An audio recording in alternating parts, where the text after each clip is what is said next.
Jeff got the juice, keep the show on fire. Josh brings the news straight from the source with no desire. The judge, our wise advisor, keeps us in line. Fresh from the comic shop, showcase your design. Ask Joe the comic book ninja for insights to explore. The popcorn gets to know you from straight to the core. I guess I'll have to think, cause we make some freaks. So much more to discover, this show's a hit. Anything can happen on a comic book canon. Anything can happen on a comic book canon. Anything can happen on a comic book canon. So let's start.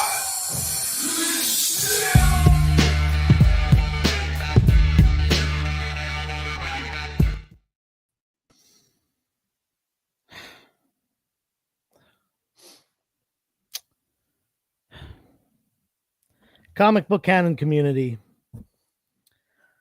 Last week, you pitted myself and my co-host, Jeff over here, against each other.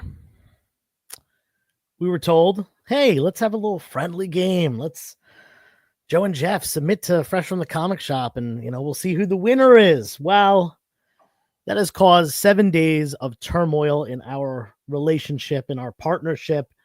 We have bickered via text message. We have bickered via phone calls. We have sent each other countless angry emails. Jeff even sent a carrier pigeon at one point. That was kind of weird, but it was only in response to my smoke signal. So we're turning this on the community here. You all have the opportunity this week to pick which one of us wins Fresh from the Comic Shop. Jeff, I wish you the best of luck, although I'm really crossing my fingers that you fall flat on your face, and I hope I'm the reigning champion. Well, here's the deal. We all know that I'm going to win. The judge could not submit, but we do have another submission here from this fine gentleman as well. So it's quite interesting, too, because he did submit before you did. And again, so you, the community, are going to get to decide who out of the three of us wins the host submission for Fresh from the Comic Shop. No prizes are involved, but pride is on the line, and I expect the best from all of you, as does Joe and Josh too. The judge will be advising on the side as well. So again, welcome to Comic Book Canon. Joshua, we'll see you in a little bit. I'm going to keep my voice down a little bit because I'm in a really fancy hotel, taking a lot of meetings for Comic Book Canon. There's so many times where these conglomerates want to purchase Comic Book Canon. We slide that number over that we're expecting, and all of a sudden, they just can't come up with the money. But we're worth what we're worth, right, Joe? Yeah, and Jeff, he may be at a really fancy hotel right now, and he may be meeting with some angel investors, some high net worth individuals. But let's be real, who holds down the show? It's, oh my God, it's beautiful there, man. Isn't it? I mean, that's what happens when, again, we're not paying for this because we're having people who really want to be part of the canon. And again, it takes a lot to be part of the canon. So anyways, enough of that talk. We're not about that corporate talk, are we, Joe? No, we're about comic books in the comic book community. Yeah, that's what we're all about. You fine people, you are the fuel that powers this rocket ship that is the canon. So with that said, we're going to get into it. This is episode 215. Can you believe it, Joe? We are at 215 episodes here, and that is going to coincide with our episode, our featured episode issue, this is a great one. The judge picked a fantastic issue right here. I love me some Bob Layton. I love me some 80s Iron Man. I love me the Silver Centurion armor. Has all of that goodness right here. This is Iron Man 215. Tony Stark faces corporate espionage that threatens his latest groundbreaking armor innovations. Forced to adapt quickly, he pushes his technologies to the limit by upgrading his suit amid mounting pressures in and out of the boardroom amid high-stakes backdrop. Stark engages in a dramatic showdown with a formidable adversary, underscoring the tension between his corporate responsibilities and his identity as Iron Man. Now, this is a classic Bob Layton cover. It is he faces off against the Mandarin here. The writers, David Michelini and Bob Layton, with art on the interior art, Mark Bright and Bob Layton. Joe, I love this cover. It's so 80s, but so beautiful. Yeah. And, Bob Layton is to Iron Man what, John Romita is to Spider-Man and what John Byrne is to X-Men. He just absolutely crushed it for a very long period of time, giving us some iconic covers and, iconic stories, lending his art to the iconic stories such as Demon in a Bottle. This is great. Not only this, but shout out to our home base for me and Jeff, at least the Philadelphia area, 215 being the area code for Philadelphia, issue 215 here. Oh yeah, I didn't even think about that. We got the 610 too. Not like you had a 5 area code. See, I grew up with a 215 area code. 302. Big deal. All right, look, there's a lot of animosity going between us. We have to get through the show, and we can't make it weird for these fine people. By the way, was it what? I was just saying fine. Okay, good. Was it who suggested that we all take to the Fresh from the Comic Shop and have a kind of little competition? Was it Scruffy? It was maybe Scruffy. I kind of thought Raising Elm, but maybe I'm wrong. Maybe it was Scruffy. Scruffy, it was you. I know you're here right now. Please let us know in the chat. Oh, okay. Yep. Oh, wait. It was Caleb. Okay. Wait, no. Actually, they're saying hi to each other. Oh, yeah. Somebody let us know in the chat whose idea it was. It was a brilliant idea, even though it has caused a lot of stress this week. All right, we're going to get into it right now, as we do at the top of every episode with our, news editor of the Canon. We can't do it without him. He is our Adam Schefter of the Canon. In fact, let's get to it, shall we? Just delivers the news and rumors.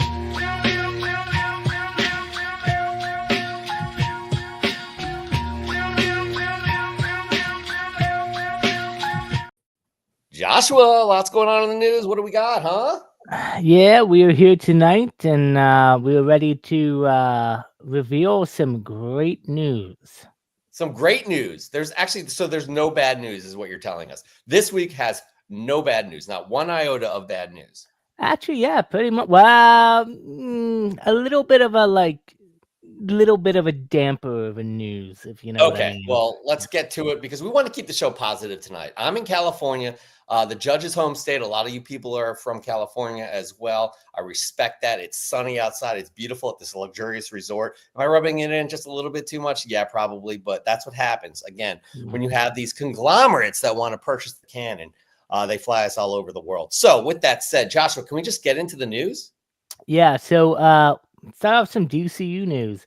We now got a director for Clayface, which is coming out next year in September, and James Watkins, who's Eden Lake and Speak No Evil. He directed those 2 films. Will be officially directing Clayface, coming out September 11th, I believe, next year. So I haven't seen any of those films from him, but hey, they need a horror director. It's going to be a small budget horror film. So great news. And I'm assuming that we'll probably start filming in the next couple of months and probably get an actor casted. So, yeah. I wouldn't say the next couple months, but I would say this is a huge step forward where they've signed a director. They already have a script. Obviously, next thing that comes is casting. And then they'll probably get into shooting. So I would say within the next 6 months, we're going to have some Clayface in front of the cameras. And I'm very excited for this character, very excited for the direction they're talking about taking. And again, people, if you want a good read, just all in one read right here, I'm telling you, this Detective Comics Annual #1, the origin of Clayface, I encourage you all to read it. It is so good. If you have read it, please let us know in the chat. It's fantastic, and it's a good way to get reintroduced to the character. Joseph, your thoughts? Yeah, every week we talk about this. There's not every single week, but whenever we get an update on this, it's always something that gets me really excited. I don't know this actor, this director, but I am so happy about this just moving forward. I consider Clayface to be an A-tier Batman villain. I love the idea of it being, having horror elements as, a horror guy, and I've even got a horror book for Fresh from the Comic Shop today and all that stuff. So this is right up my alley. Love Batman, love the Clayface character, love horror.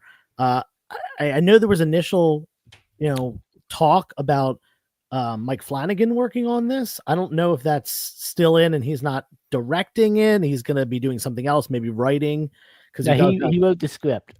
Oh, he wrote the script. Okay, so he did write it. Yeah. Oh, okay. Well, hey, well, thank you, Josh, for being the person who knows everything about everything. We appreciate you here at Comic Book Canon. Yeah, that even makes me more stoked about this. Yeah, again, there's nothing to be upset about this. So this right here is positive news. Still waiting for that negative news. We're hoping we don't get it at all this episode. By the way, like and subscribe if you have not done so already. It will be worth your while. Also, you should also subscribe to our newsletter in case you miss a live show, which most of you do not. You can catch up all in the newsletter with clickable links to your favorite segments. Joshua, what's next? Yeah, so I wrote this, and I don't know if Jeff put it in the news, Here we go. but we're supposed to call me talk out. about I'm leaving, Sergeant so- Rock. Yeah, get rid of him, Jeff.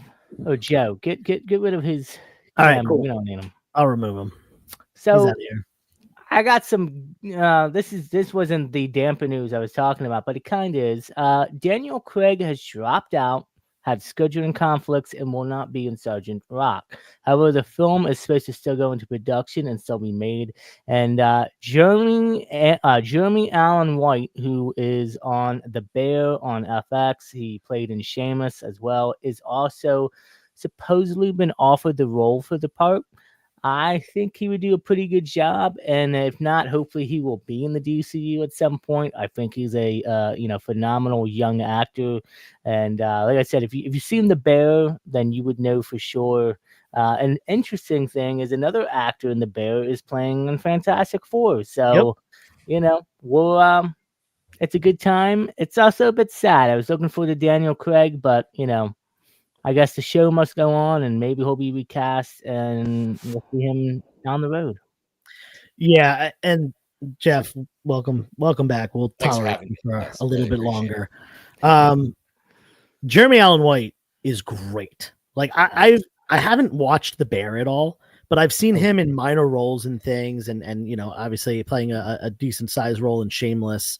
But like everything from single episodes of Law and Order SVU to supporting roles, he's been so great in everything. And I know The Bear is immensely popular. I have not seen it, but I know that he's great in that because of the amount of people that talk about that show, the amount of my friends of mine that are women that are very attracted to him. He's an interesting looking guy, but I think he would be perfect. Getting a skilled actor who has a lot of hype behind them to be in these superhero movies is definitely something that can really push them into the mainstream and result in a lot of success. So I'm all for this. Yeah, we talk about these quality actors that are joining the cast. We had an Academy Award winner last week we were talking about. I can't remember who it was or what film it was, but again, the casting for these films, it goes a long way. And to see somebody of his caliber playing this type of a character, I'm into it. I really think Daniel Craig would have knocked it out the park, but I feel like you're getting a younger version of Daniel. He's not apples to apples Daniel Craig, but you're getting a younger version, a quality actor that could play this role for years. And Sergeant Rock is based out of World War II. So who knows what we're going to see with that, what their plan is with that, but that'll definitely be exciting. So excited for that. Yeah. And, So this next news segment, this next bit of news we're going to talk about has me pumped. As a fan, and I never thought we would see this. And we talked about this, I think, a year or two ago. We heard rumors it wasn't going to happen, but looks like Constantine 2 is happening. The script is shaping up well, and it will be an Elseworld story. And it will also still be set in the same world that it previously was. And you know what? It's going to be an Elseworld story. Great. I would like to see Keanu move over, obviously, into the DCU. But I think if we end up getting John Constantine, it's probably going to be a younger actor, especially if they want somebody to play the role for a while. But I hope this happens. I really like the first movie, and it's, in my opinion, a cult classic. So we'll see what happens. Yeah, the Constantine movie is just hands down one of the best comic book movies of the early 2000s. Yeah. It just universally well loved in the comic book community, at least from people that I've heard from. And when this was announced, it was kind of a head scratcher. Like, oh, they're doing Constantine 2 like 20 years later. It's really interesting, but at the same time, everyone was just universally kind of stoked about it. You know, Keanu just has such a, everyone likes him. He's just a really likable guy and a great actor. At least he's become a great actor. He definitely was got on my nerves a lot in his younger years, but he certainly has matured as an actor in a way that has really allowed him to soar in popularity. And I'm all for this. And once again, anything horror related or kind of on the macabre side with these comic stories, Constantine certainly falls into that. Guys, I don't want to be a damper to your excitement, or I don't want to yuck your yum. Yeah. However, I'm indifferent on this. I thought it was an okay movie. I'm not stoked for this. I don't care either way. I'll watch it if it comes out. If it doesn't, I'm not going to lose any sleep over it. Yeah, and you know what? Sometimes people have really bad opinions, and that's okay. We don't.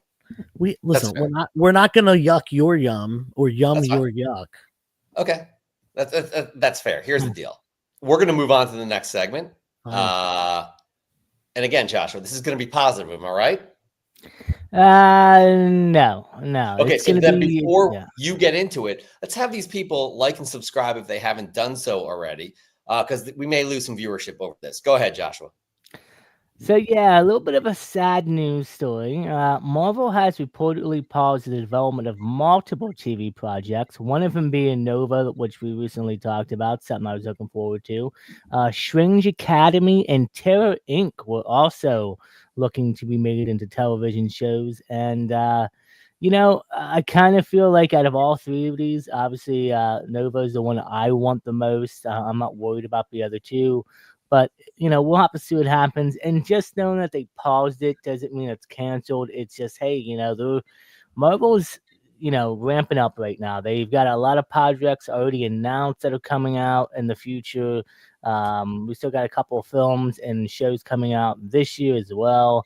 So I think maybe also after the, what would you say, lukewarm feeling of Captain America 4, maybe they're kind of like, all right, let's pause a little bit and let's, you know, go back into quality control and kind of take a look at some of these projects. So yeah, a little bit of sad news, but let's see what happens. They've been reevaluating this. I agree. The judge is waving us in, so we're going to have to bring him in a hot second. However, I don't necessarily see this as a bad thing. Taking a step back, overseeing and improving the quality can reset some things and do a lot of good. Let's bring the judge in. I think what's going on is that the MCU is going through the same growing pains that Marvel went through in the Bronze and in Copper Age as they expanded all their titles. They had great ideas, but one thing they ran short of was talent. There weren't that many talented artists. There weren't that many talented writers and so forth. They started to water down the quality a bit. And I remember this back as a child, back in the Bronze Age. That's what happened. I mean, they were okay, but I think that's exactly what's going on with the MCU. It's much more complicated to put a movie together, but you need a talented team. And I think they may have learned a lesson from, Phase 4, Phase 5, when they started having so many movies and some were so lackluster because the talent wasn't there to put these things together in the right order, or it wasn't made in such a way that the fans would want. So they were throwing things up there and hopefully that it would stick, hopefully it would make money. And because it was such a bad film, like what was it? The Marvels was one. What was the other? Madam Web. It was horrible. It was MCU had nothing to do with Madam Web. Let's be fair. And everything that Sony has touched their hands on in terms of live action has been atrocious. Marvel had nothing to do with that, but Marvel is still employing Sony, which they should have jumped them a long time ago. But they're still using Sony. They should have found there's got to be other venues, and if they don't, they're making scaling back. Sony owns the Spider-Man characters in terms of they own the rights to Spider-Man characters to put in live action films. So it's not like MCU's outsourcing it. However, no matter what we say about that, no matter how you look at it, Sony is doing a horrible job. This is news to me, and that's a hot mess. If that's true, they're in a hotter mess than I realized, because if Sony's off on their own devices, that's a huge mistake. Well, this happened way before the MCU became the MCU. Sony had a deal for Spider-Man. That's how we got the Sam Raimi films, which two of them excellent. Then the Amazing Spider-Man debacle; those were terrible. No, they weren't.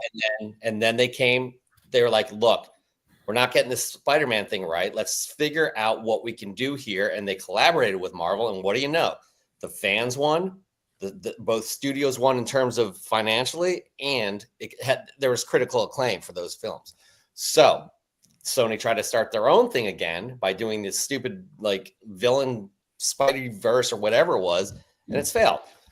Even Venom I see as a failure in my opinion. So yeah, Joe, sorry. No, you're good. You're good. I'm with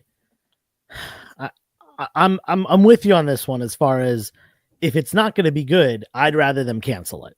You know, it's not good for the overall health of the, you know, the MCU and you know the comic book community in general to put out bad movies. You know, it's not a surprise that we've seen sales drop on comics and new comics and prices drop on vintage comics.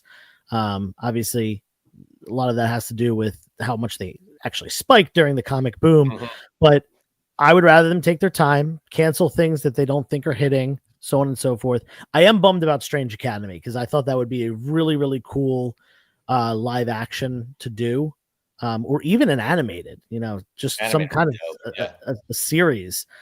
These characters are really cool. If you haven't read this run, it's a really cool Scotty Young run. And Scotty Young, if I'm remembering correctly, is the writer on it as well. Yeah, he is the writer, and Humberto Ramos is the artist. But let's just be clear here. This is a pause. This isn't like throwing these out. So these pauses could be like, you know what, maybe we don't have the right people in place or the resources right now to invest in this. Let's put a pause on this. Let's invest in the things that are coming out now, like what they did, you know, a year ago with Fantastic Four. They knew they were going into production with Fantastic Four. They wanted all the best people as part of Fantastic Four.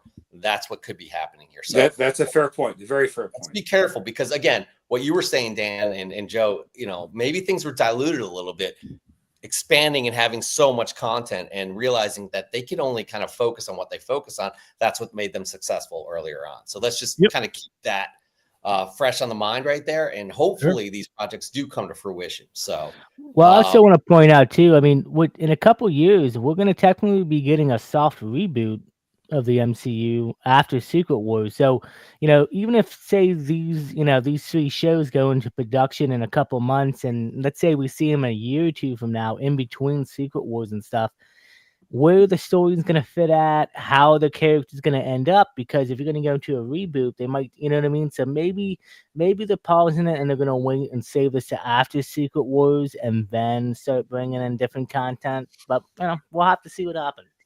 Again, we'll have to see, but we have some great things happening down the road as well. All right, we're going to need to move to the next story. Judge, you need to get to some of that paperwork. You haven't gotten to us. I haven't seen it on my desk at all. So please litigate or whatever it is you do. You're on vacation. What are you talking about? This is definitely not vacation, as you know.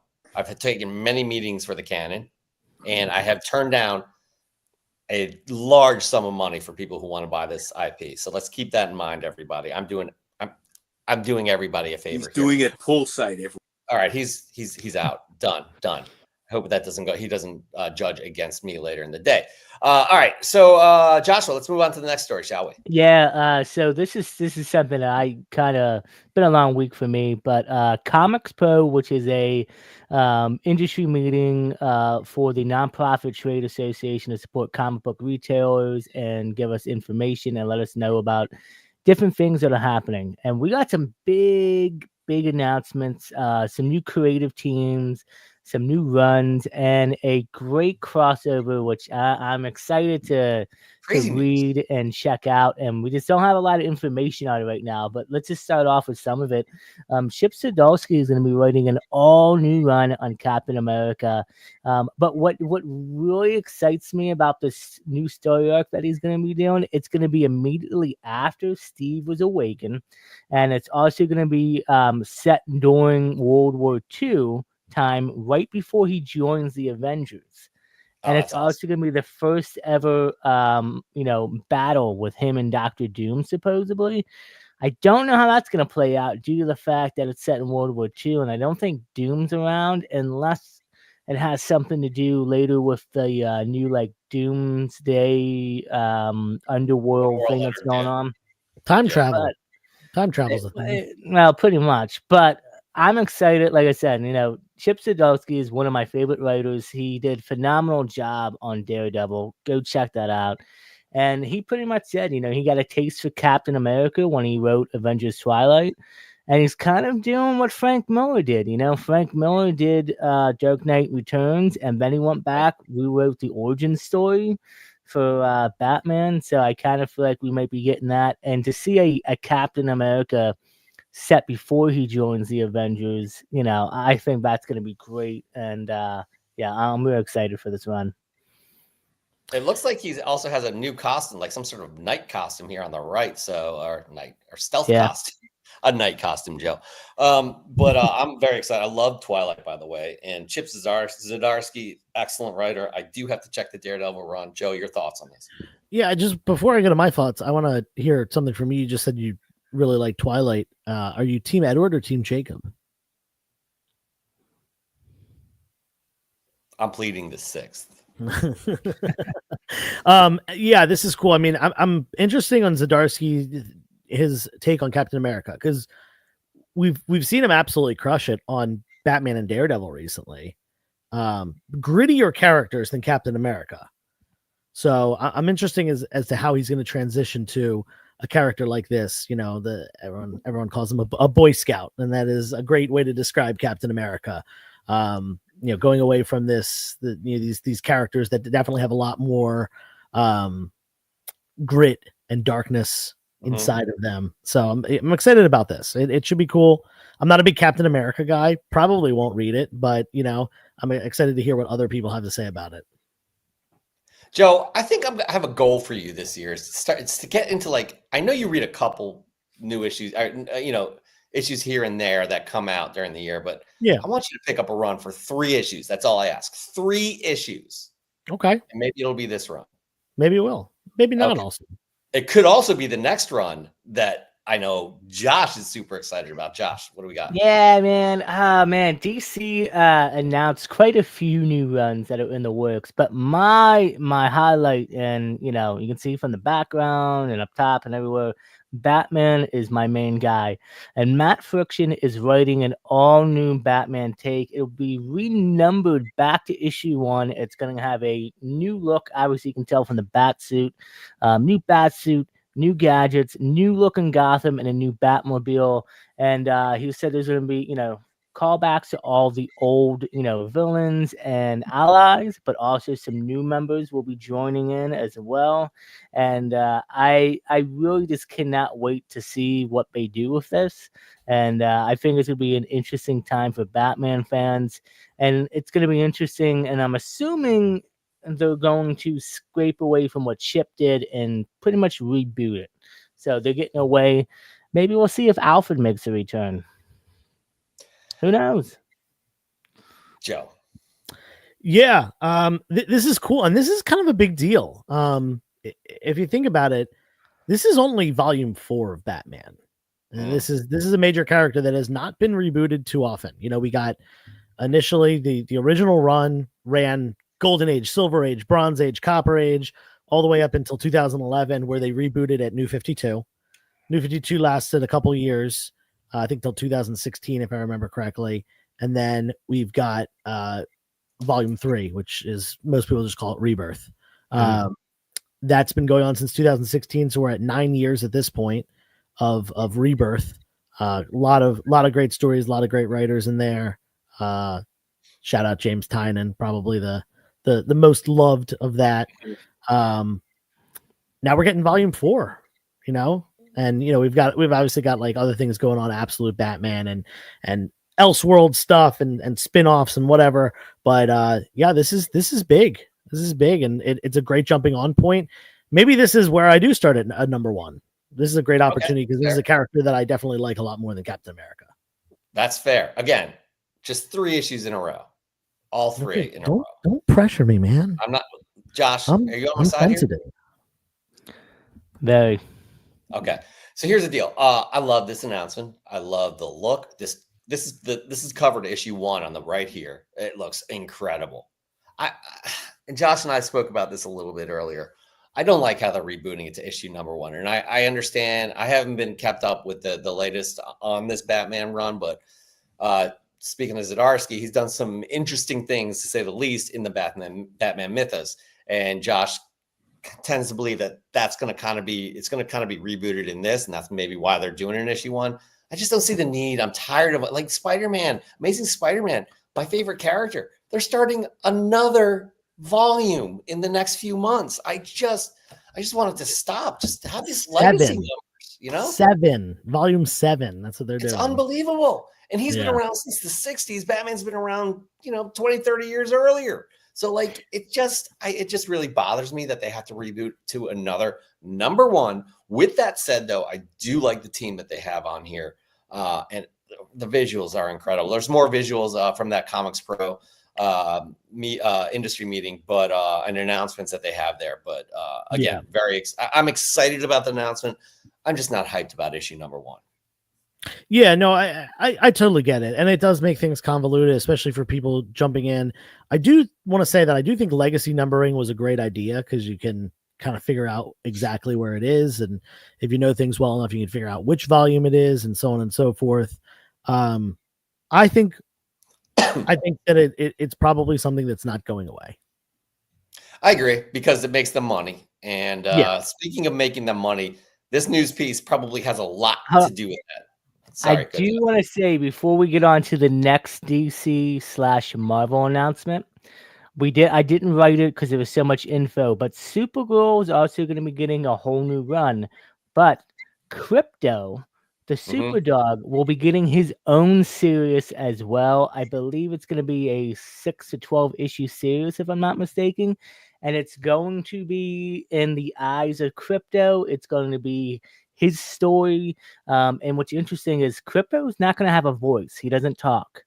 So there's going to be no bubbles, no thoughts for him. And it's interesting to see them how they managed to pull that off. But, I'm a lover of dogs. And so I just wanted to point that out. So I'm excited for that as well. They did that with Pizza Dog and Hawkeye, I do believe.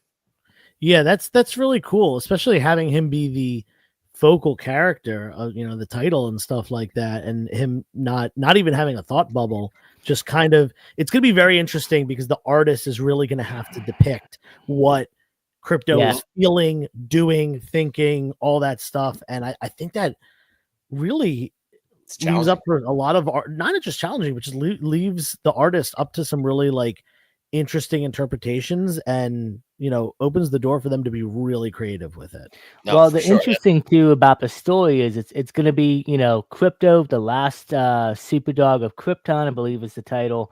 It's going to be a bit of a story where it's going to tell you about his time on Krypton, and it's also going to show you how he managed to make it to Earth, and a story of him trying to find Clark Kent, find his fate, find his human, or find his alien, I guess you would say. So it's going to be interesting to see how the story plays out, but something that I'm stoked for. I think it's a great story. It's definitely, and that could be one that maybe we should have the community decide what series Joe reads. Just 3 issues in a row. Maybe he'll keep going on after that. Let everyone decide. I like that idea, actually. Oh, interesting. Derek says, doesn't that cape look like Nightwing? It interesting. Yeah, actually. Yeah, it does a little bit. I like that. All right, we're going to move on to the next news story, because this one got everybody hyped. This is something that earlier this year, or sorry, last year, if I'm not mistaken, and DC and Marvel did a bunch of crossovers. I think in the 90s, if I'm not mistaken, right, Joe? And they did a couple of omnibus actually of their collections together last year. And Marvel and DC are getting an all brand new crossover. It's going to take place in 2 one-shots, one with Marvel publishing and one with DC publishing. However, that is all the news we got. We don't know if it's going to be Avengers and Justice League, or if it's going to be any teams, or what characters are going to be popping up. It sounds like we'll probably find out more later this year, probably at like San Diego Comic-Con or something maybe. But yeah, this is something that I feel like is a great thing to have. And knowing that the last crossover was say 20 years ago, at least. More than, yeah. Yeah. I mean, it's going to be a great thing. And I really want to see two things. I want to see Batman and Daredevil team up again. You know what I mean? And then I want to see Charlotte Witch, Poison Ivy, Harley Quinn, Zatanna. I see what you're doing here, Josh. You know what I'm saying? I want to see the ladies come together and do a good team up, maybe a slumber party or something. Oh my god! I don't know. I'm just saying we'll have to see what happens. But this is great right. news, I Let's think. here's the deal. Yeah. This is huge news. Huge. Even bigger is it's coming out this year. Okay, this isn't down the road. It's this year. Right. Joe and Josh, I want to ask you this. Yeah. Is it a cash grab? Yes, but that doesn't mean it's bad. And I think that's kind of something that we have to remember is that there are things that are cash grabs. Variant covers are cash grabs, but some of them are really cool. Right. And I'm not going to complain about that. Crossovers and things like that are cash grabs. They're Marvel and DC.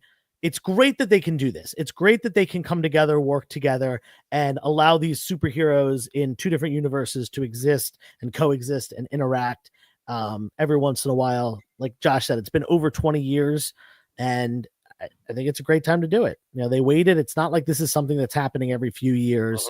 So, they wait, they make it special.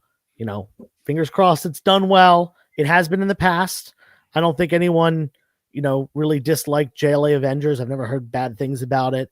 The crossovers in the 90s, including the Amalgam universe, were pretty cool. I grew up during that time and was buying and reading Amalgam comics when they were coming out.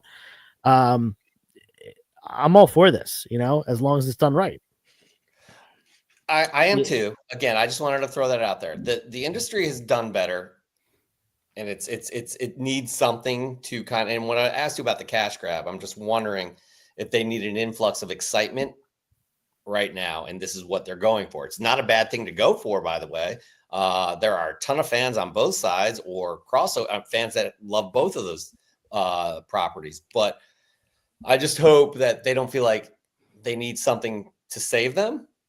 And they're doing this out of pure joy and love for the characters. I think it has a lot to do with all of those things. But either way, this is something we should be very excited about.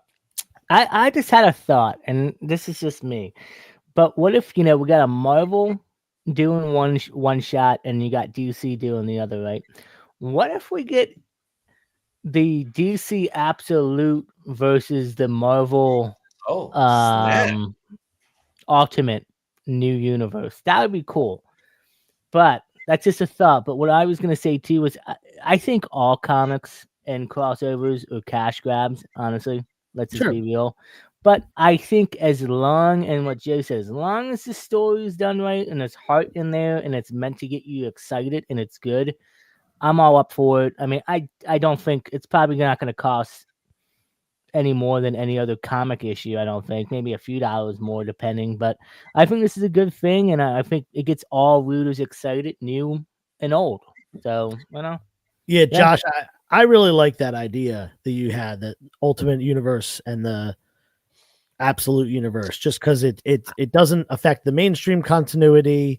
They're both immensely popular right now, so I think it would probably add for the most the most crossover. I think I can't say this for sure because I haven't looked at the numbers, but I am willing to wager that there's more people buying Ultimate Spider-Man and Ultimate Batman than Spider-Man and Batman right now.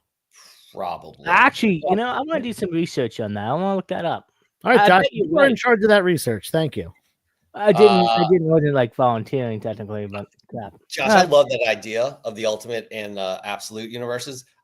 I don't know how realistic it is, considering that they're still not quite established, but it would be really cool if they did do that. It would be very, very cool. So, hey guys, it's 8:40 and we're still on the news. We gotta pick this up.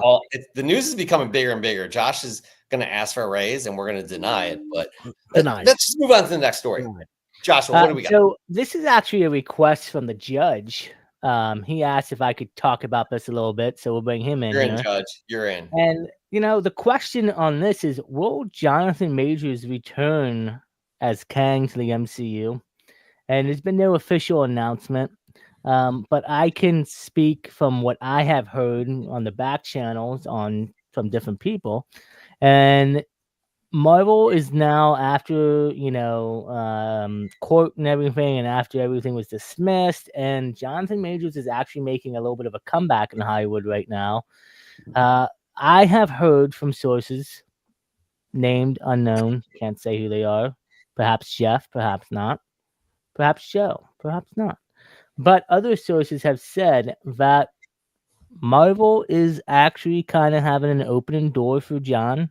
If he decides that he wants to come over and talk to them, the door is open. They can talk about things and potentially see if they can do something. Now, I think from what my understanding too was that Jonathan Majors has not yet reached back out to Marvel. I would imagine after everything that happened, he's probably, feeling it from them. He probably feels like, hey, you turned your back on me. They did what they had to do, obviously, when the news dropped, pretty much what anybody else would do. So we'll have to see what happens. Personally, I can't judge this man. I don't know exactly what happened. We know bits and pieces of stories. Me, I think I would like to see him come back as Kang. Obviously, they're moving away from that character, but have him, come back if he's allowed. Let him be in Doomsday for a little bit, have a supporting role, have maybe, I don't know, have Doom take him out, or maybe have him end up flipping the switch and sacrificing himself and being a hero. I don't know. Or just let him live and come back eventually later down the line in the MCU. But as far as I have heard, the door is open, and it's really up to him if he wants to come back, and they have to talk about things. My understanding is that there's back and forth between the two of them. And if Kang does come back, Feige is thinking that he comes back and finishes off the storyline as the Jonathan Majors Kang storyline, and then perhaps is killed off in Secret Wars. Now, there's a couple of things on that. One is that some are suggesting that he wouldn't come back just to get killed off. I don't agree, because it's comic books. Any character could come back later on down the road. And if he is killed off in Secret Wars, that would dovetail perfectly with the Secret Wars original storyline, where the Kang character was killed off in the Secret Wars. So that would make total sense. But again, I've already expressed my views personally. I don't need to rehash that. But I think it'd be a positive step for him to return to the role. And if he does, this is a perfect way to sort of ease him back into the acting role, rather than throw him back into the mix of things. I think this is going to happen. I'm very delighted that this is happening. There will be other Kangs, other variants, as you all know, but I think this is very positive news for this particular actor. And there's a lot of fans like myself who want this man back. Yeah, it's interesting. Obviously, a lot has happened with this actor and the character. We've gotten some looks at him in the MCU. We got him, in a pretty major role in a movie, in some end credit scenes and stuff like that. And then, obviously the legal debacle happened, and, he was cleared. Is that reason to, bring him back? Should they do that? Does he even want to do that? It's all up in the air. I'm going to let, the public court of opinion and Marvel decide what they want to do. I really have no opinion either way on this. So just for my clarification, he was cleared in this case. Is that correct? Correct. Yeah. No charges. Okay. So if he was cleared from the charges. Yeah. The man was innocent then, right? If he was cleared. Maybe. Yeah. I mean, hold on. We don't, like I said, when I said earlier, I don't know what he did personally, and nobody knows what happens behind closed doors. It sounds like the relationship he had with his ex, kind of both of them were in the wrong. Who really knows? Okay. But if he's clear, he's clear. But I mean, who really knows for sure? See, here's the difference. He was criminally convicted but cleared in a civil lawsuit. Those are two different things right there. And if he's still guilty, and that was their whole basis of. They didn't want to deal with somebody who was involved in domestic abuse. This is a tough one, guys. Well, he was fired originally for being found guilty of misdemeanor charges, and if those charges were overturned, if he has, because I've not followed it since, if he's been cleared of a civil suit, in a way that clears him, because that was why he was. Civil suit does not clear anybody. The civil Well, suit also does. Civil suit does not also find somebody. Yeah, I may have been wrong that he was cleared. I kind of thought that he was, but maybe this is not something that I've kept up with. It's not something that. But regardless, I think again because of the minor element of the charges, and they, as you guys said, they're both wrong. This is a situation that got out of hand with both these people at one point, and it blew out of proportion. Unfortunately, it ended his career. But I'm thinking after a time, when times like this happens, the heat settles. People kind of start to think a little more clear, and I think that's the reason behind the communications with Feige and Majors, and we'll see where it goes. I'm thinking 80%, maybe 90%, he will come back and do as was described to me, that he will get that final role. But again, even if he comes back, because remember, he's been blackballed. Nobody's hiring him at all in Hollywood. He has no job whatsoever. If he gets this opportunity, it's a way for him to ease himself back into his role, his acting role. And we'll see where it goes from there.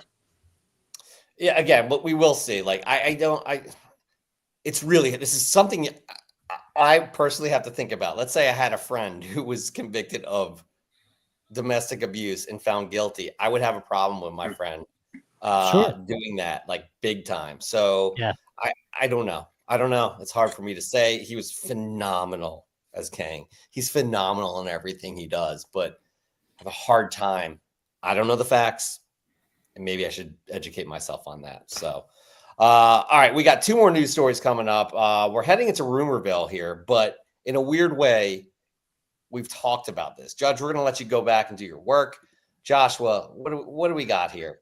Yeah, so this was this came up last week, actually, before the pause. But Henry Cavill has been talking about joining the MCU. A lot of people, I've heard, Cyclops. I've heard the all-new Wolverine, due to the fact that he played Wolverine and Deadpool and Logan. And I tell you what, I really enjoyed him in that. I wouldn't mind seeing him. But there's a new rumor going around that he was up to play in the Nova show. Now, I got some interesting news that everybody's first thought would say, oh, well, maybe he was going to be Nova himself, the hero. Nah, I was hearing he was going to be the villain. So my question to you gentlemen is, should I tell you who I heard he was going to be, or should I wait and see what happens with this news? Well, they're putting this on pause, so everything can change, and it's all speculation at this point. So I don't have a problem with it. I don't want to speak for Josh or Joe or the community. I don't know. Well, go for it. Annihilus. Oh, that'd be dope. It's interesting. I'm not. You guys know I'm not a fan of Henry Cavill. I think he's a bad actor. I know you hate him, Joe. I know I know you wish you had the hair, the muscles, the looks. Yo, chill, bro. I get it, man.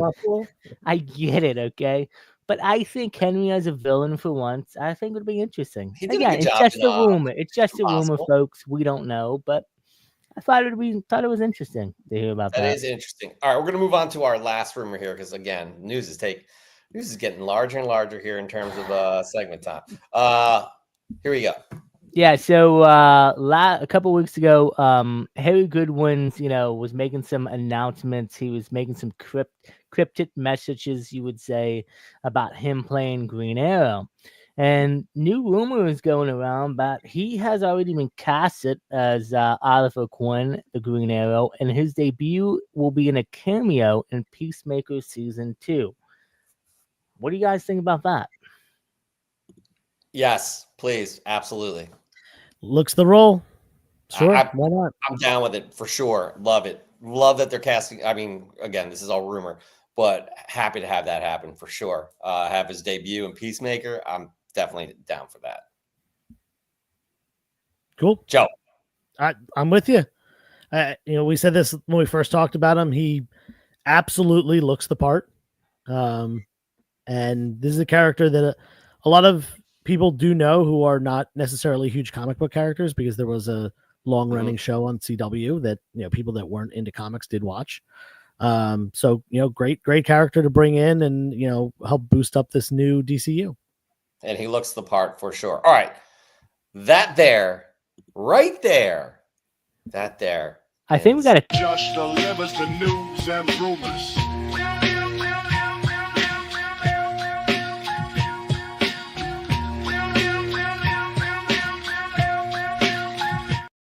Joshua, well done. Very well done. We're going to have Ask Joe and Jeff and maybe Joshua as well. Well, there is an Ask Josh in the chat, technically. Yeah, well, guess what? It's moving on to Ask Joe and Jeff and Josh. For sure. No doubt about that, Scruffy. So you hang in there. Your question will be answered. Joshua, you'll be back in a little bit. Joseph, you and I are taking the reins here because we have lots of stuff to get to. So much. Quick. What's that?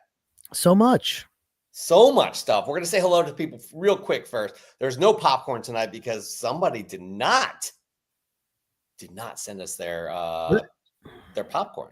So no, they didn't. But wait, hold on. Before we have to remind the people, start putting your questions in now for Ask Joe. Ask me anything. You can ask Jeff too. Maybe he'll answer. Maybe he won't. He's not very quick on his feet. Give him some time. He'll figure some answers out. No. Okay. No, not anyway, at all. Continue. Let's say hi to the people in the chat. Let's say hi to them in the chat for sure. Myrtle Scruffy, we are going to get to your question in a hot second. Caleb Leland, a.k.a. Cable Leland in the house. Derek Neiman with some useful information as well. Thank you for that. We got Bond. Paul Bond. And he's just here for Josh in the news and then he's out. So he's got a child to feed as well. Mark Leneker in the house as well. Mike Hags is here to party with us. Jordan Norrie wants to beat somebody up. I don't know why, but we're glad you're here to talk about it. We got T-Shoe in the house. We got Dr. Plagueis in the house. Who else do we have? We have Goonish Lurker was here. Goonish Lurker is out to dinner, but he hopes everybody has a great show. Thank you for that. We got Don Gizzle, interracial culture bros. Go outside and smoke some weed. Sure. Okay. We're doing a show right now. We got Raw Dog Comics in the house. We have my beautiful fiance, soon to be Joe's roommate. I'm moving out of the house. That's who's in the house right there. We got Couching and Slouching with C. Bizzle. Nukes Comics is here as well. Nukes, by the way, you got your submission in late for Fresh from the Comic Shop. It will go to next week. Just letting y'all know. 5 p.m. Pacific time, 8 p.m. Eastern time 5 p.m. Eastern time, 2 p.m. Pacific time on Sundays is for you to get those the cutoff. Those Fresh from the Comic Shops. I have a really good announcement from a valued member of the community here. Where is it? Josh's Comics is in the house. Where is it? Guys, seriously. Y'all know Kaboom Comics. Hello, beautiful people. Had an amazing offer. Jeff or anyone who goes to San Diego, let me know. I manage a poke shop, so lunch is on the house. Ooh. Keep that in mind. Very, very, very kind of Kaboom. I don't know when the next time I'll be in San Diego is, but certainly will. I'm going to be in San Diego later in the year. Actually, a couple times. Right. Brag to us a little more. I will, absolutely. All right, so everybody get your Ask Joe questions in right now. Oh, by the way, Paul is out. Bye, Paul. Thanks, Paul. Like and subscribe if you have not done so already. Get those questions in right now.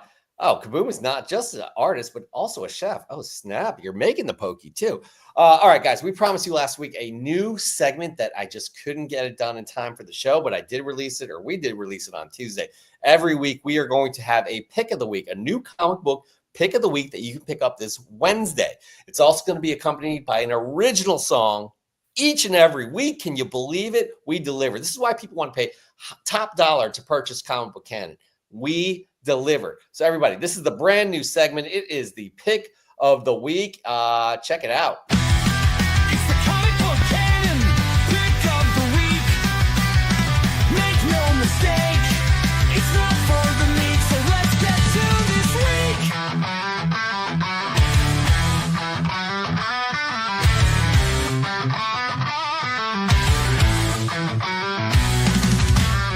Turtle 7, a brand new arc. One's first issue is gritty and dark. The family's fractured, the city's a mess. The foot's on the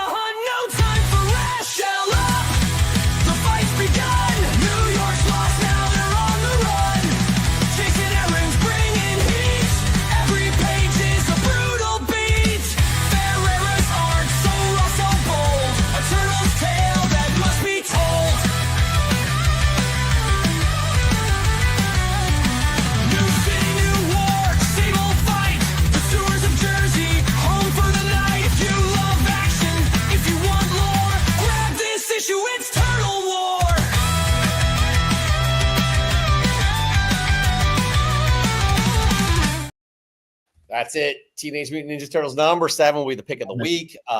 Jason Aaron is killing it, and with new artist Ferreira, that art is whoo. So yeah, Joe, again, we want you to start with an issue 1, but Turtles is not a bad pickup at all. Oh, I already have all the Turtles books. I haven't read any of them, but I have them, and I'm ready to read them when I have an iota of free time, which will be after convention season, as we know that is coming up in a week. A week from today. So that's the first one. Just an update on Paul. I'll stay for the amazing segment, but only because it's right after. Paul, you're a good guy. All right, moving on. We have a segment we do each and every week, and you all love it because, again, we all talk comics, and it's just so much fun to. Ask Joe, ask Joe, ask Joe, ask Joe. Whoa! And Jeff. That's right. Ask Joe and Jeff your questions, and you'll get some answers also from Josh and maybe the judge too. Why don't we get to it? Just jumping right in right here. Caleb Leland, ask Joe and crew, how do we feel about the news that we're getting 2 new one-shot crossover comics from DC and Marvel this summer? Something we did cover in the news. We're all hyped. I think we'll just summarize that really quickly. Yeah. Just to summarize kind of what we said before is as long as they're done well, even though they're cash grabs, this is a cool thing. It allows interaction between the characters that have had no interaction or limited interaction before. It allows for some unique storylines. It allows for a lot of creative licensing and things like that, and just being able to go outside of the regular confines of your own, publisher universe. So it's great. It's gonna be a cool thing, and hopefully these stories are well written and enjoyed. Yeah, for sure. Again, Josh is excited. I'm not sure about Dan. We'll get his opinions a little bit later. I'm very excited too. I did just want to ask about the cash grab thing. Mortal Scruffy has a question for Joshua. We'll bring Josh in right now.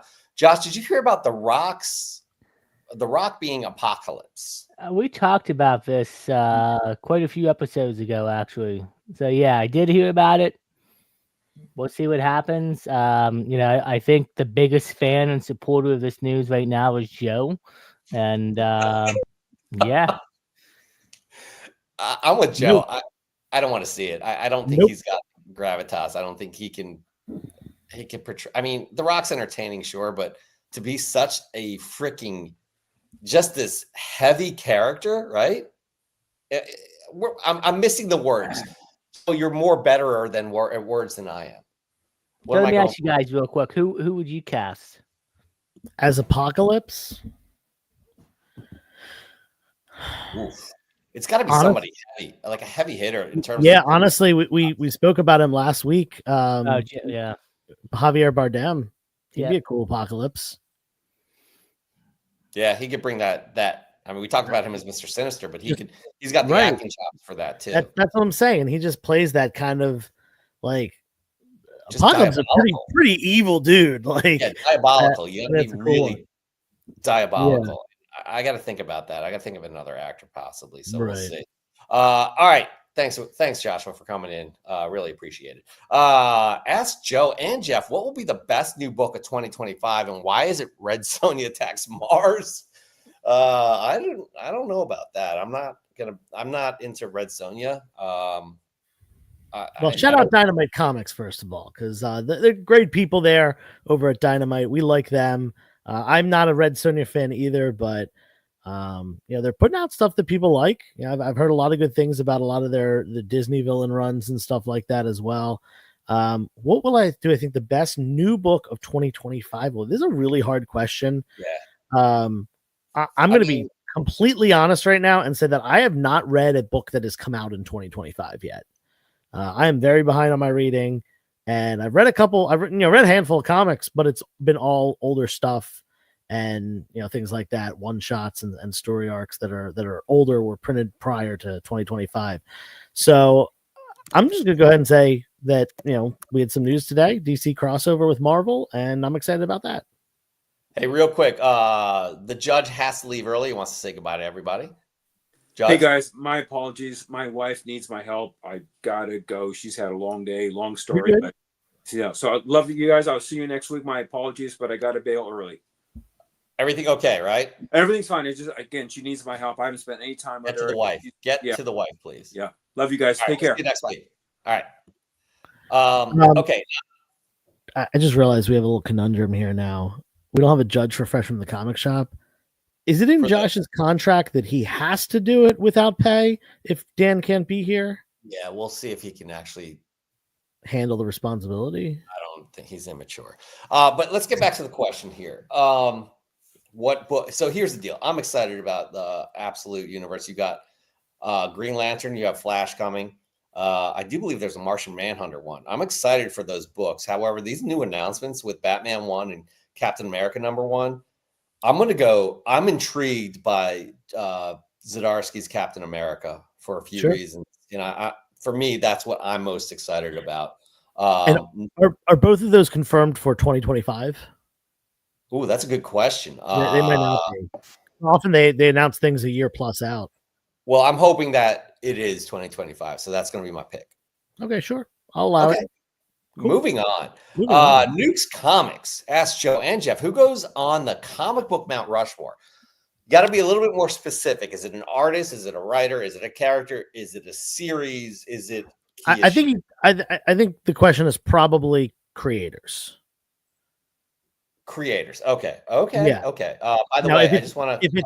If it's characters, I don't think there's any argument. It's gonna be Superman. It's gonna be Batman. It's gonna be Spider-Man, and the fourth one is probably a toss-up. Maybe Wonder Woman. Probably the first really significant female character. Yeah, I think that's Which we're talking 3 out of 4 DC right there. Well, okay, so we'll go creators then. I think creators is more room for interpretation. I obviously think that one creator has to be on everyone's, and that is Stan Lee. Yeah, without a doubt. And then if you're going to put Stan Lee up there, you got to put Kirby. I don't know. I know that this is going to be controversial, and I'm probably going to get some flack for this. I can't wait till you cut this out as a clip and put it on TikTok, and I get reamed. But I like Jack Kirby a lot, and he's certainly up there. But there are other people that I put above Jack Kirby. If we're cutting it down to 4, Mount Rushmore is only 4. Yeah, I know, and you got to start at the base. Stan Lee and Jack Kirby, in my opinion. So we can debate all night here. We don't have time for that. Sure. Okay, so you're already getting some. I know I'm gonna get so much hate for this. Stan Lee, Chris Claremont, has to be Chris Claremont. He did unreal things with X-Men. Was on the run for 16 years. Developed so many characters. Took characters that already existed and developed them. Created new characters. Chris Claremont has to be on there. Okay, give me your 4. I'll give you mine. Okay. This might be another controversial one. This is someone who has spanned both art and writing, and has advanced and created and done so much, and that's Frank Miller. Artist and writer there. This is so hard. So you did 4 right there. You said it is. Or no, you did 3. That's Go ahead. That's 3.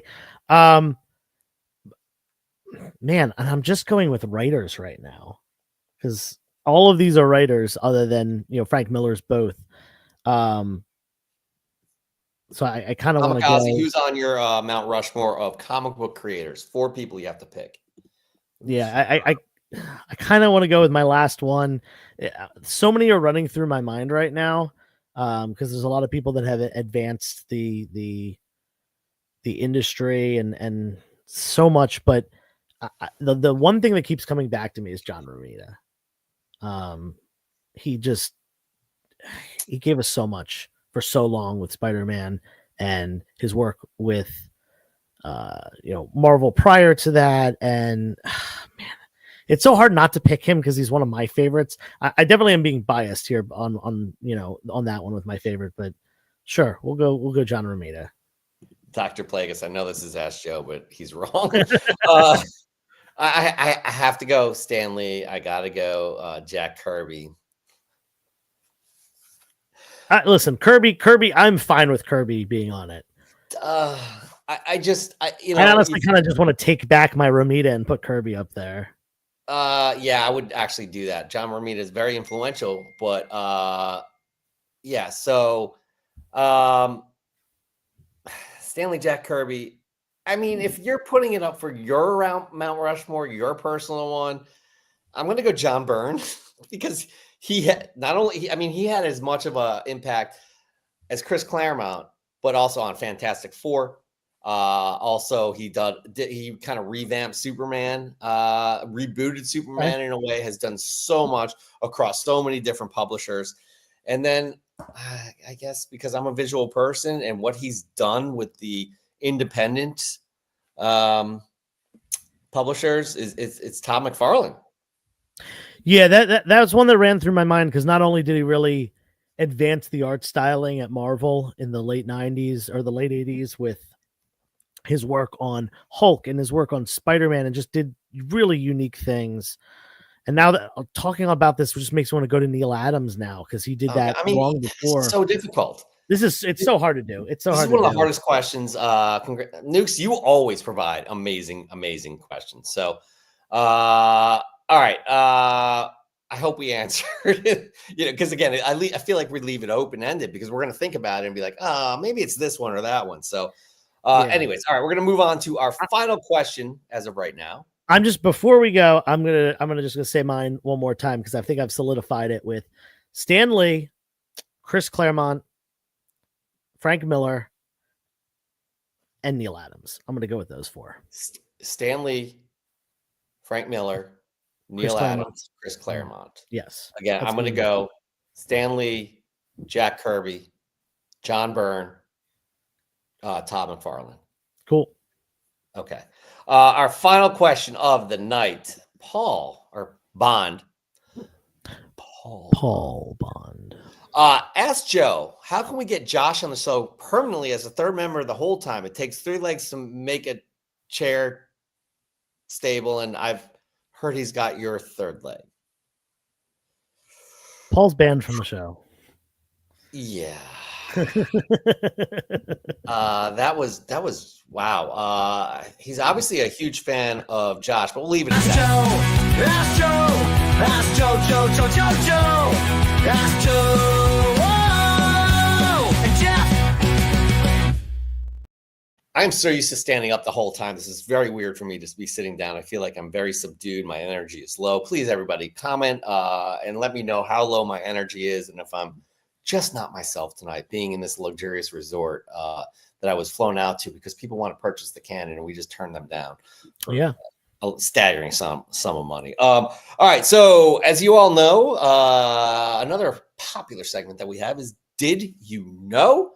Where a little nugget of comic book information, history, et cetera, we sprinkle it in with some entertaining fun with that VO that you do recognize. This time we're going to talk about, Joe. We're going to talk about X-Men 1, how much of an influence it had in the 90s. Did you know X-Men #1 from 1991 changed comics forever? When Marvel released X-Men #1 in 1991, it shattered sales records, moving over 8.1 million copies, making it the best-selling single issue in comic book history. With art by Jim Lee and a fresh relaunch of the X-Men, it seemed like a no-brainer success. But why was X-Men 1 such a massive hit? Looking back, these 3 points stand out. First, Marvel printed 5 different covers, encouraging fans to collect them all. Next, the X-Men were at their peak thanks to action figures and a booming fan base. And finally, it was the debut of Jim Lee's iconic redesigns, which became the definitive look for the team. But here's the twist. While X-Men #1 sold millions, it also fueled the 90s speculator boom, where people hoarded comics, expecting them to skyrocket in value. Soon, publishers flooded the market with flashy covers, reboots, and gimmicks. Eventually, the bubble burst, comic shops closed, and even Marvel went bankrupt in 1996. Was X-Men #1 a milestone, or was it the moment that almost doomed the industry? Let us know your thoughts in the comments. Until next time, let us know if you were able to put any kids through college hoarding all those X-Men #1s. Joe, Did you ever become rich from X-Men #1? No, and I don't think I owned an X-Men 1 until I probably was in my 20s, maybe. I don't think I had that book as a kid, and I didn't really collect in my teenage years. So no, I did not. I do know people whose parents bought a long box of Death of Superman and stuff like that. And no, that is not the case. It's incredible what happened in the 90s, and that, if you guys don't agree with this, please let us know in the comments. But if that, that was the start right there. Variant covers, et cetera, et cetera. It was quite incredible. 8 million copies. Like, I don't know if we'll ever see something like that again. No.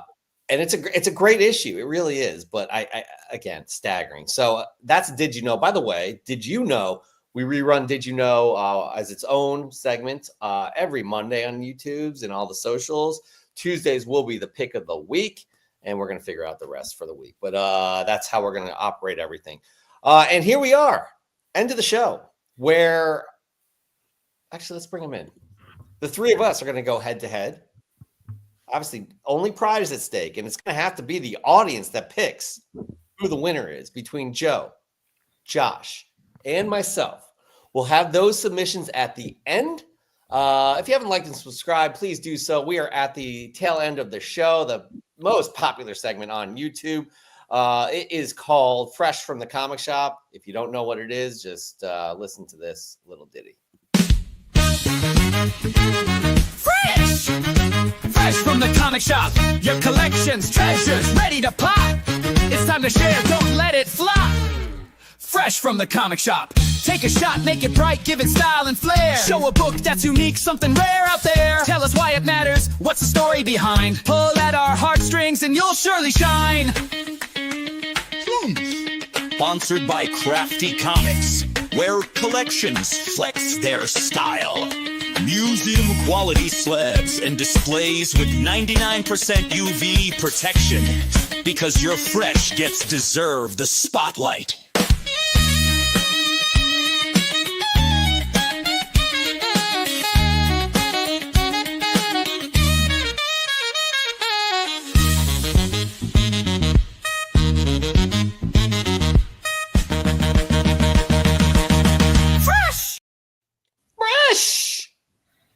Fresh from the comic shop. That's right, everybody. Let's keep this in mind when you submit. Please tag us in the picture, not in the description. Joe, you actually did not do that this week. Let's remind, keep in mind the three things here too we look for. We look for a well-composed shot. Get creative, have fun with it. We look for a unique book, and we look for something that will pull at our heartstrings. And with that said, we're going to get going. Joshua, if you have some fresh gets you want to show off, I know you have a submission. So each of you should have 2 additional ones, right? I didn't know that. I could get some, yeah. I actually have 3 additional ones. But... All right, we'll do 3. I have none. I didn't have a chance to go. As you know, I'm out here in California at a resort, really expensive resort, for the Canon. On behalf of the Canon, turning down trillionaires. No big whoop. Let's get to it, though, shall we? I do want to point out that Mons Comics is our winner for January. He'll be in line for the big book of the year for 2025. We have the big book of the year for 2024 coming up during March Madness. We like to have fun with that. And we did have a semifinals, everybody. We did have a semifinal right here, and that was Dr. Plagueis going up against Mark Lineker. Dr. Plagueis, you are moving on to the finals. You'll go up either against Raising Elm or whoever tonight's semifinalist will be for the finals of February. So there you go, right there. And speaking of Dr. Plagueis, he has our first submission, which is obviously not eligible, but man, this is very cool right here. Would you look at that? A few years ago, I custom painted this Galactus figure to resemble Jack Kirby's green scheme Galactus, originally inspired by his Thor 160 cover, but always dreamed of pairing it with this awesome book. Excited to finally make this happen. Right here, people, this right here would actually be something I would personally consider. I'm not sure about you two, Josh and Joe. But that's a great submission right there. Yeah, very cool, especially the fact that it's custom painted. That's really awesome. You know, taking a collectible and altering it and pairing it with something that matches up very nicely with it. Yeah, it's gorgeous right there. So with that said, We're going to go with Josh for the first fresh get of the week. What do you got? Oops. Video releasing tomorrow on my YouTube channel. Check it out. And it's about local comic book shops. And I found some great books at my local comic book shop. This is Batman Robin Adventures issue number 4. Just a really great Penguin cover that I picked up. Everybody knows me, you know, Batman Adventures is what got me in to collecting. Love it, and I love the run on it. I have the Army run on it, but I just wanted to pick up this issue. It's not a key, but it's just a really great Penguin cover. It is nice, yeah, for sure. Good pickup right there, Joshua. Very happy for you. All right, we're going to move on to our next one, and that is Spud Comics Justice League United number 10. That there truly is something so magical about an homage variant, especially when it's pop culture homage like this, Beauty Mars Attacks. I didn't see this movie until way later in life, but it really is one of my favorites just for being so goofy. I'll also be submitting this for Fresh from the Comic Shop. It's too cool not to share, and I thank you. Thank you to the Nerds Pub, which is who I believe I got this from. If not, thanks. Thank him from Sky anyways. This is a very, very cool cover. I love it. Also, I like what Spud did here in the background too. So I don't know if you could truly tell, but it is the Mars Attacks alien dude with the brain. So it looks cool as a frame though too. So well done there, Spud. All right, Joseph, what do you have for your first fresh get of the week? First fresh get of the week. It has been a while since I've been dollar bin diving. Not something I've really had time for. I've had a crazy couple of months and have really tried.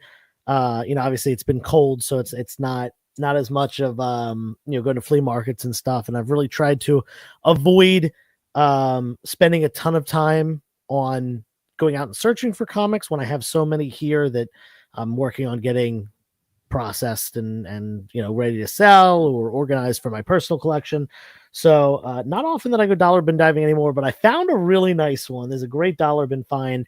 Earth 2 issue number 19, first appearance of Val Zod, who there's been rumors over the years, Michael B. Jordan potentially playing this character in a movie or in a show or something.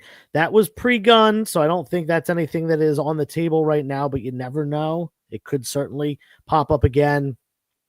This book, I think it's worth about $20-25 or something like that. So a solid dollar bin find, and the first one that I've had in a while. For sure. And that was also, they were also going to have J.J. Abrams involved in that film too. Josh, is there anything going on with that, or is that kind of dead in the water? Last I heard was, kind of like what Joe said. It's been taken off the table, but James Gunn did say Elseworlds does exist, and he says that's an important part and of the DC fandom, and he would like to see that continue. So who knows? You might see that character pop up one day. All right, Michael B. Jordan would be awesome in that role. So sure. All right, moving on. We got Comic Demon. Comic Demon, literally like 40 books this week for Fresh from the Comic Shop, but not much to say about this. But this is a cool cover right here, Grim. They were surprised that I chose this cover out of all of them, but it really, for me, it stuck out. I love the colors. I love what's going on here. It looks like you got this roller waitress, and zombies waiting for an order right there. So it's very, very, very cool. So well done there, Comic Demon. We would like some specific kind of comments to one book maybe. But again, I like that you're submitting. Thank you for that. Joshua, what do you have for your second fresh get? Yeah, I have some Adam Hughes. So this is not a key, but I just thought it was a really great cover, and it's part of a great run. It's from Batgirl New 52. Oh yeah. And giving Dick the old kick to the face. Probably because, he's in multiple relationships, and then him and Barbara are supposed to be together, and who really knows? But I thought it was a great Adam Hughes cover, and a potentially maybe get it signed in the future. I love this run right here. The New 52, like the first 10 issues of the Batgirl, really, really enjoyed that run. So that's a good pick up there. A great, great, great, great cover as well. We got Mark Leneker up next here. True Life Secrets number 23 from Charlton in 1954. Classic late Golden Age innuendo cover. Many of you probably know about this cover, but perhaps you didn't know it was actually a reprint of My Desire. And I'm going to show you that one right here. Look at this, guys. Pretty cool. Intimate Confessions number 4 from 1950. Charlton swapped out the background color and, most importantly, the word bubble. Suddenly she goes from holier than thou to holy cow, celebrating the power of the written word. So well done there, Mark. Indeed, this is his true fresh from the comic shop right there. But just showing that is actually, I guess, like kind of a reprint in a way. They swapped out the colors and have her saying something completely different. So well done there, Mark. Indeed. Joseph, your second fresh get of the week. What do you have? Second fresh get of the week. Now, this is an ASM book.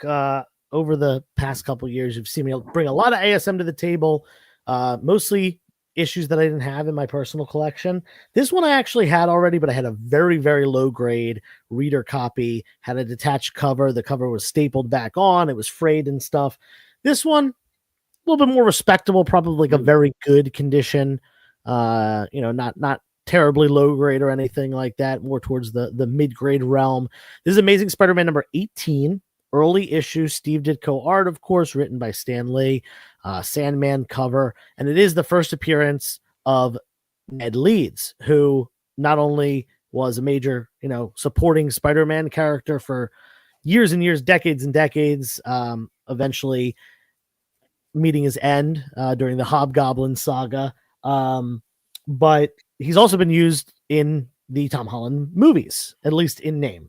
It's really cool what they did with that character. They took two characters and they kind of made a hybrid. They took Genki, who is Miles' best friend, and they took his physical appearance, his ethnic background, and they combined it with Ned Leeds in name, as well as his relationship with other characters, such as him dating Betty Brant, like he does in the comics and the movie.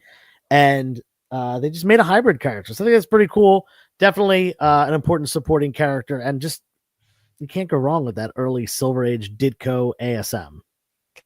Guys, this is a travesty. We haven't talked about Your Friendly Neighborhood Spider-Man, the show on Disney Plus. I have not had a chance to watch it yet. Guys, nobody wants to listen. It's woke. It is so good. It is really good. I highly recommend it to people, and it's very Ditko inspired. So cool. Check it out. All right, we got the King of Thunderbolts himself, who has not posted a Thunderbolts fresh from the comic shop yet. I mean, they're kind of related. They always are. But hello, everyone. For those not keeping track, I have not had a Thunderbolts post this year. Luckily, Raising Elm did an amazing post in my absence and even called me the Thunderbolt King. I try to be humble, but I kind of like that title. Guys, we have to continue calling him Thunderbolt King, please. I have been idle for too long, and this week I reached a new Thunderbolts goal. The original team has always been my favorite, but I realized it did not have all their first appearances. It has taken some time, but another mission has been accomplished. I picked up Strange Tales 123, the first appearance of Beetle, who later has become Mach 1. This was the last book needed, and I was excited to get such a high-grade copy. I still have a couple more Thunderbolts goals, so let's see how this year goes. Take care, everyone. I mean, Nori, well done, buddy. Very well done. Joshua, your third fresh get of the week, I do believe. Yeah, so keep it up with some DC here. I have Harley Quinn issue number 25 from the original volume, and I picked that up just because I love the cover. You got Harley and Batman in the background. You got Joker trying to potentially shoot himself, but the old bangs coming out through the ears. And I thought it was a great cover. And actually, this whole run is actually really great. And, expands on the origin of Harley and really gets you to know the character.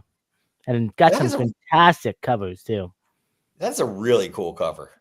I'm looking at, that is a very, very, very cool cover. Joshua, doing all right with the Fresh from the Comic Shop. I hope Paul Bond is watching. He's your biggest fan, to be honest. Let's get that out there. I think he left already.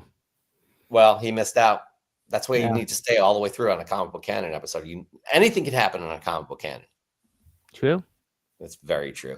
All right, we got Kaboom Comics. Hey, comic book family and community, just sharing this amazing book that I've always had since one of my first comics I got to practice doing art was this exact comic that got me into more into the detail. Fantastic Four number 210, In Search for Galactus. Art by awesome John Byrne. I completely agree with that. Inks by Joe Sinnott. Cover by Keith Pollard and Frank Giacola. Galactus, one of my top villains, and enjoy the weekend, everybody. And he gave us a nice plug here. It says, remember to watch every Sunday, 8 p.m. Eastern Time, 5 p.m. Pacific. Lots of fun stuff. Get to chat with the community, make new friends, and enjoy comic book history, tips, rumors, news, prizes. Lots of fun. Join the community, everybody. Thank you for that. We really appreciate that when you guys are passing along the love. Speaking of love, Joe, love you, buddy. What do you have for a third fresh get? Third fresh get of Wait, the it's not week. reciprocated? Thank you. Welcome. Third fresh get of the week is I have an update. I'm Paul Bond. I heard Josh good. is staying on, so I hung out. Thank goodness he's still here. Yeah. He's actually been texting me. He just called me rude. He sent me a GIF of Stephanie from Full House calling me rude. That's a good gift. Let's be honest. It It gets is a straight good to the gift. point. Oh, look, and now I'm all blurry. Oh, there we go. We fixed it. Anyway, we got another upgrade to the personal collection. This is Tales from the Crypt, number 46, which I believe is the final issue, if I'm remembering correctly.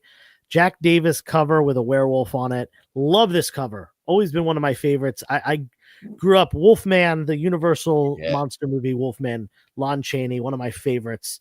And yeah, anything werewolf related is really cool to me. Now, my previous copy of this was beyond a beater. I'm talking like 2-inch spine splits at the top and the bottom, cover detached. This one a little more respectable, probably still only about a 3 or 3.5, something like that. But you know, it looks great. Complain. It looks great. Yeah, it's got a little chip on the corner there.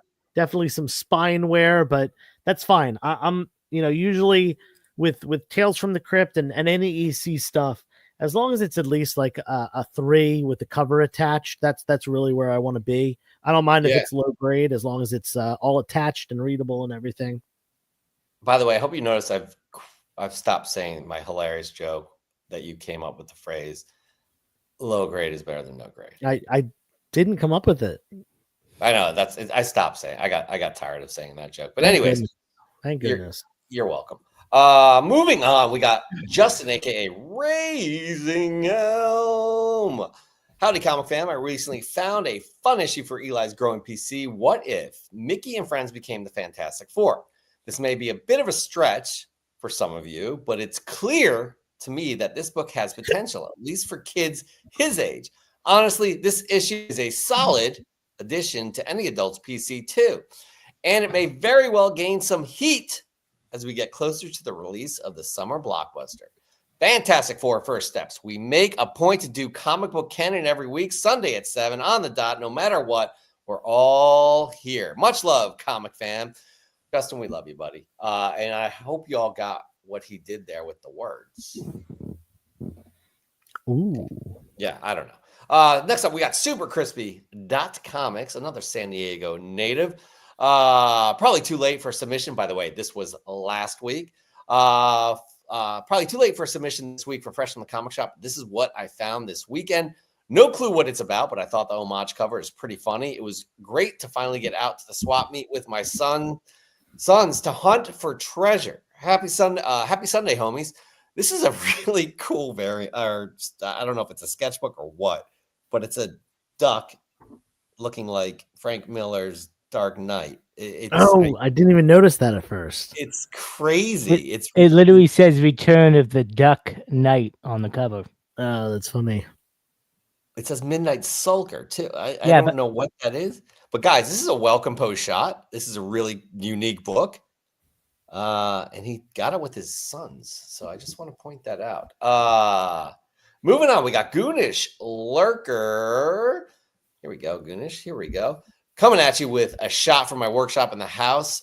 This is the House of Mystery issue 231 from 1975 with Bernie Wrightson cover. God, this cover's awesome. Couldn't pass up this deal from Mutiny Comics. I've not been as active collecting, but I love me some horror covers.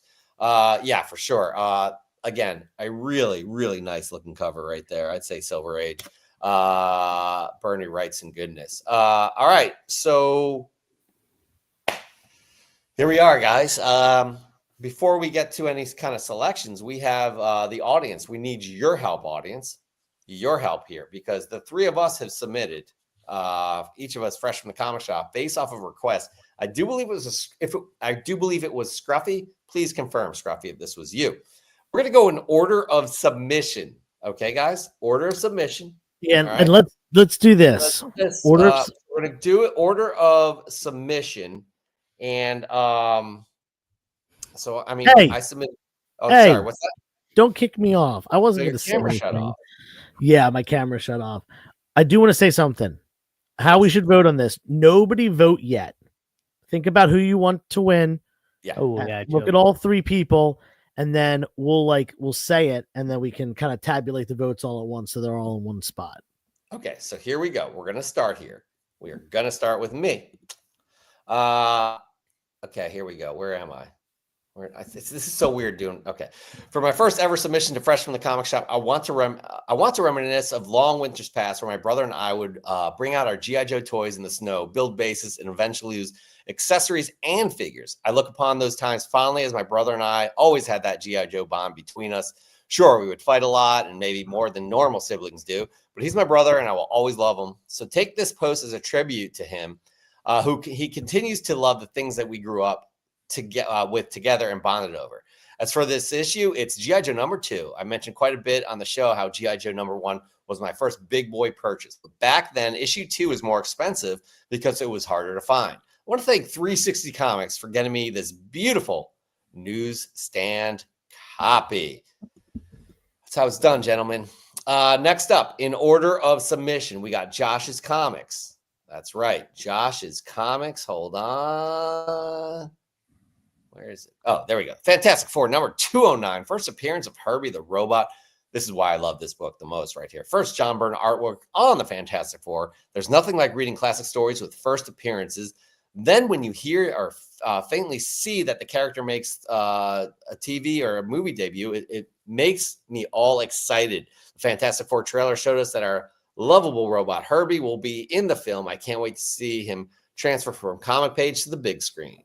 My submission for Fresh from the Comic Shop. That's how it's done right there, gentlemen.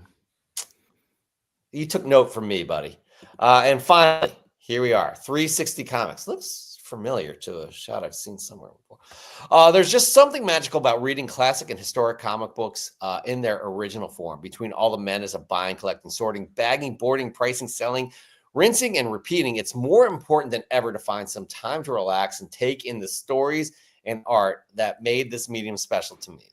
This right here is quintessential Spider-Man to me, the best writer and best artist to ever work on the character, making their mark on multiple generations. Not only did this issue introduce the Punisher, one of the most popular characters of all time, but also laid the groundwork for Ben Reilly and the Clone Saga with the introduction of the Jackal. I got into comics in the mid-90s when the Clone Saga was in full force, and no matter how silly and convoluted it was at the time, it will always bring me back to my early days in the hobby. In all seriousness, this is a very good submission. All three of them were fantastic submissions. So we're going to ask you, the audience, to choose between us, myself, Joe, and Joshua on those three submissions. So let us know who you think wins out of the three of us while we discuss who we think wins as the next semifinalist. By the way, like and subscribe if you have not done so already. Guys, we got some really good submissions here. A lot. How do we want to do this with three of us? The judge is not here right now. How about you two pick and then I judge? There we go. Joe, you want to go first? You want me to go first? How would you like to do it? Yeah, I mean, one that stood out to me was Dr. Plagueis's awesome setup. You know, obviously he always drops a well-composed shot on us. And I love the fact that the accompaniment, which he almost always includes a figure, a pop, an action figure, something like that, a toy.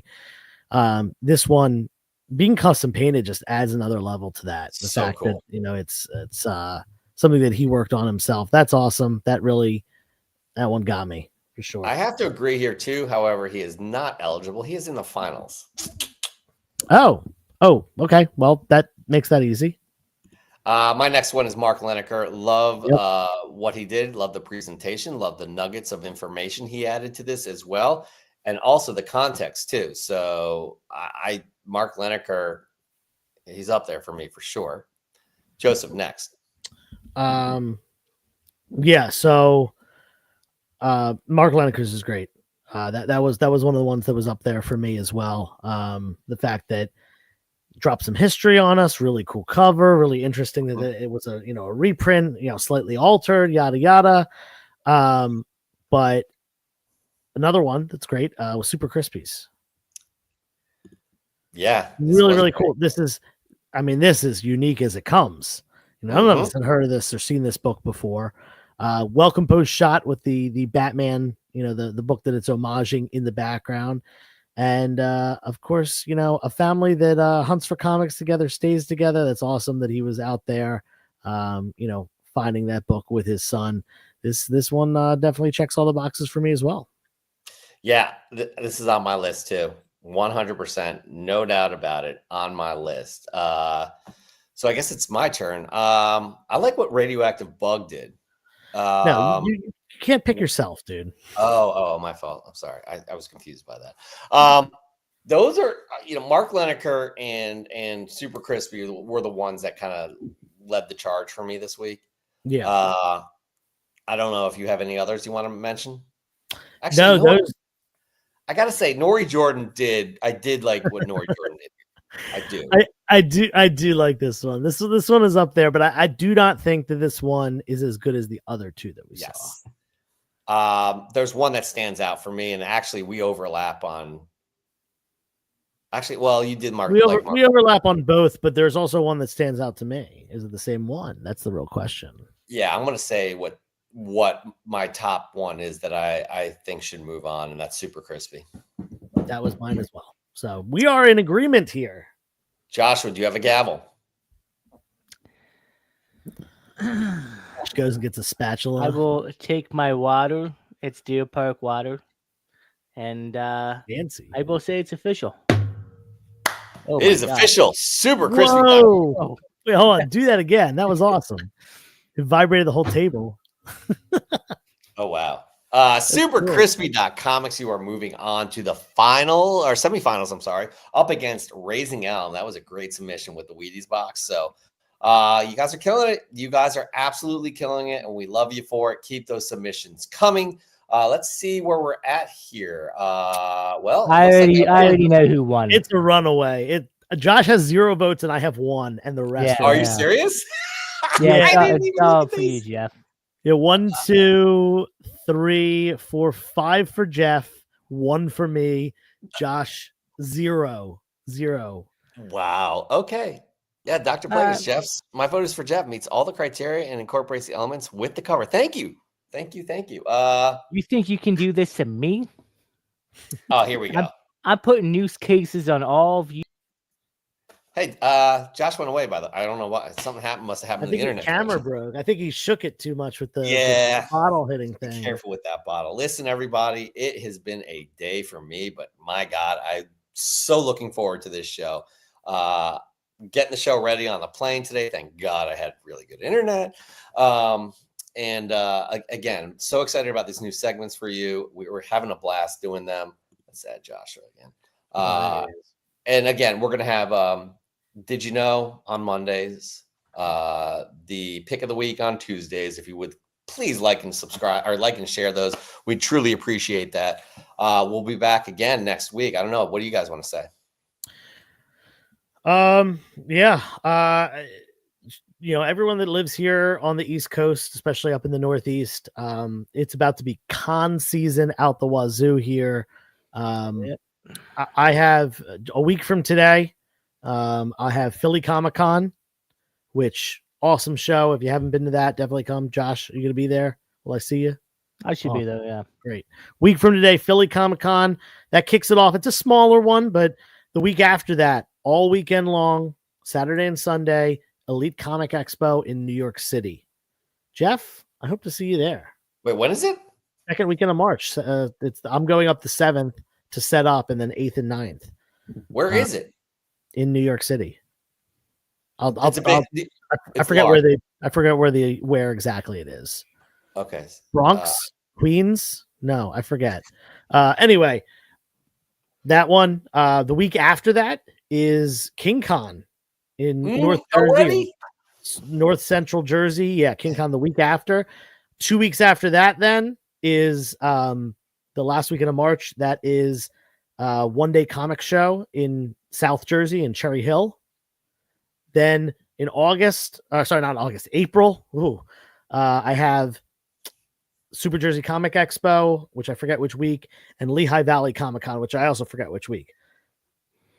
It's going to be a crazy couple weeks. Yeah, we got to lay these out on a nice little design card that people you can mean a easily crazy month. No, it's at the university in Queens. Wait, is that Queens University? Because my friend goes there, actually. But yes. Yo, Spud Comics in the house. By the way, Who's voting for us? Josh. Oh, yeah, I got one vote. There we go. Josh did get a vote. So me and Josh each had one. You had the rest, Jeff. Good work. Good work, Jeff. And you know what? I feel like I won in a way because it was a book that I did sell to you. So in a way, I won. Oh, that's Josh, fair. No, it is actually Joe's win. I mean, because without that book, Jeff wouldn't have won. I mean, I probably could have gotten it somewhere else, but no, we'll share the win for sure. We'll share the win. All right, everybody, look. We appreciate you greatly. We tell you this every single episode, and it's no bullshit. We truly appreciate you all. Please continue to just, spread the love and have fun with us because, again, you are the fuel that propels this canon. Yeah, and let's say this because we may have hit a dead end with our popcorn at the moment because we haven't heard back from the person who's supposed to. If you have not done popcorn yet and you're one of our regular viewers, we would love to have you do it. So why don't you message Comic Book Canon on Instagram sometime this week and let us know that you're still in, you haven't gotten a chance to do it yet. And we'll pick someone there and we'll go from there because it seems like we hit a dead end with that. Yeah. So happy to have one of you people do it. Please message us. Joshua, any closing parting words? How about that? Just thank you guys for tuning as always. Hit that like button, subscribe to the canon, hit the bell notification, get notified of future videos. Also go subscribe to our newsletter, please. We would really appreciate that. We got some cool giveaways going on with that once we hit the certain amount of subscribers over there. And just keep doing you guys, and like Joe said, con season is upon us, so be safe out there. Don't spend too much money unless you have it. Go for it. Who knows? Maybe you'll find something good. And thank you for watching as always. Well said, indeed. Everybody, please be good to yourself, be good to others, and we will see you next Sunday, 8 p.m. Eastern Time, 5 p.m. Pacific. Peace.